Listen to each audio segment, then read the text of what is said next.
একে অপরের সাথে এই ভ্রাতৃত্ববোধ তৈরি করার জন্য কিছু কাজ আছে যেগুলা করা, আর কিছু আছে না করা, বর্জনীয়।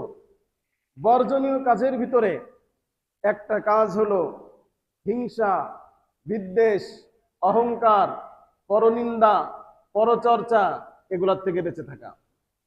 বুখারী শরীফের হাদিসের মধ্যে রাসূল পাক সাল্লাল্লাহু আলাইহি ওয়াসাল্লাম বলেছেন, লা তাহাসাদু ওয়ালা তাবাগাদু ওয়ালা তাদাবারু, তোমরা হিংসা করো না, পরস্পর হিংসা করো না, বিদ্বেষ পোষণ করো না, একজন আরেকজনকে ঠকিও না, একজন আরেকজনের সাথে ধোঁকাবাজি করো না, আকুনু ইবাদাল্লাহি ইখওয়ানা, বরং তোমরা একে অপরের ভাই ভাইয়ে রূপান্তরিত হয়ে যাও।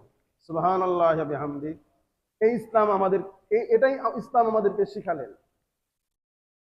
একজন মুসলমানকে গালি দেওয়া অপরাধ, এটা তো আমরা কিছু মনেই করি না। এখন একটা স্বাভাবিক ব্যাপার হয়ে গেছে। বরং মনে হয় যে আমরা যদি কাউকে গালি দিয়ে কথা বলতে না পারি, তাহলে নিজের কাছে মনে হয় যেন ভালো মানুষ হতে পারি না এখনো পর্যন্ত। যার কারণে দেখবেন কিছু মানুষ কথা বলতে গেলেই কথায় কথায় গালি দেয়, দেয় না? দেয় না? আছে এরকম। অথচ রাসূল পাক সাল্লাল্লাহু আলাইহি ওয়াসাল্লাম বলেন, বুখারীর বর্ণনা, সিবাবুল মুসলিমি ফুসুকুন ওয়া কিতালুহু কুফরুন, মুসলমানদেরকে গালি দেওয়া, মুসলমানদের সাথে অন্যায়ভাবে কথা বলা, এটা হচ্ছে কাবিরা গুনাহ। আর একজন মুসলমানকে অন্যায়ভাবে হত্যা করা, এটা হলো কুফরি কাজের সমতুল্য। এজন্য মুসলমানদেরকে আমরা গালি দিব না। মুসলমান তো দূরের কথা, আমাদের চরিত্র নামতে নামতে এই পর্যায়ে নামছে, নিজের সন্তানদেরকেও তো আমরা ছাড়ি না। ওই দিন একটা গাড়ির ভিতরে আমি আসছি, সে তার ছেলেকে এমন এক ভাষায় গালি দিল, কল্পনাও করা যাবে না। পরে প্রথমে তো আমি বুঝি না, আমি জিজ্ঞাসা করলাম, একা একা ছিলাম গাড়িতে, আমি বললাম, ভাই এই গালিটা আপনি কাকে দিলেন?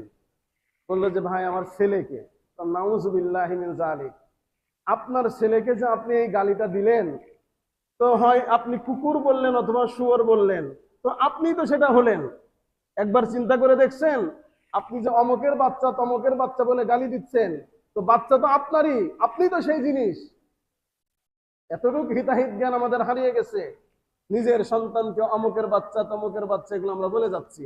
আল্লাহ আমাদেরকে হেফাজত করুক। যেখানে একজন মুসলমানকে গালি দেওয়া কবিরা গুনাহ, সেখানে নিজের সন্তান আমি কিভাবে গালি দিতে পারি? রাসূল আকরাম সাল্লাল্লাহু আলাইহি ওয়াসাল্লাম আমাদেরকে জানালেন, সিবাবুল মুসলিমি ফুসুকুন ওয়া কিতালুহু কুফরুন, মুসলমানকে গালি দেওয়া কবিরা গুনাহ। আজ থেকে পরিহার করব তো ইনশাআল্লাহ, আর কখনো কোনো মুসলিমকে গালি দিব না। এটা খুব ভালো কাজ না, অন্যায় কাজ, অপরাধমূলক কাজ। রাসূল পাক সাল্লাল্লাহু আলাইহি ওয়াসাল্লাম ভ্রাতৃত্ববোধ সৃষ্টি করার জন্য আরেকটা কাজ পরিহার করার কথা বলেছেন, সেটা হলো আত্মীয়তার সম্পর্ক ছিন্ন না করা, ভাই ভাইয়ের সম্পর্ক ছিন্ন করা, প্রতিবেশীর সাথে সম্পর্ক ছিন্ন করা, এটা করতে নবীজি নিষেধ করেছেন। এই বৈশিষ্ট্য যাদের ভিতরে আছে, আল্লাহ রসুল বলেন, লা ইয়াদখুলুল জান্নাতা কাতি'। মুসলিমের বর্ণনা, নবীজি বলেন, যে ব্যক্তি আত্মীয়তার সম্পর্ক ছিন্ন করে, ভাইয়ের সাথে সম্পর্ক ছিন্ন করে, বোনের সাথে সম্পর্ক ছিন্ন করে, প্রতিবেশীর সাথে সম্পর্ক ছিন্ন করে, আল্লাহ রসুল বলেন, লা ইয়াদখুলুল জান্নাহ, সে জান্নাতে যাবে না। নাউযুবিল্লাহি মিন যালিক। অপর হাদিসের মধ্যে নবীজি বলেন, আল্লাহি লা ইউমিন, আল্লাহি লা ইউমিন, আল্লাহি লা ইউমিন। নবীজি তিনবার বলেছেন, সে ব্যক্তি ঈমানদার নয়, সে ব্যক্তি ঈমানদার নয়, সে ব্যক্তি ঈমানদার নয়। সাহাবায়ে কেরাম জিজ্ঞাসা করলেন, নবীজি সে কে?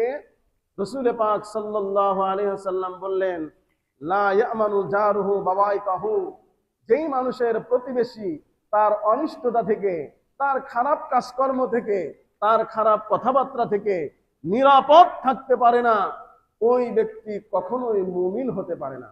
নাউযুবিল্লাহি মিন যালিক। আমরা যদি সমাজে শান্তি চাই, পারস্পরিক শান্তিতে বসবাস করতে চাই, তাহলে ভ্রাতৃত্ববোধ সৃষ্টি করার বিকল্প কোনো কিছু নেই। এটা সৃষ্টি করার জন্য এই কাজগুলা পরিহার করা।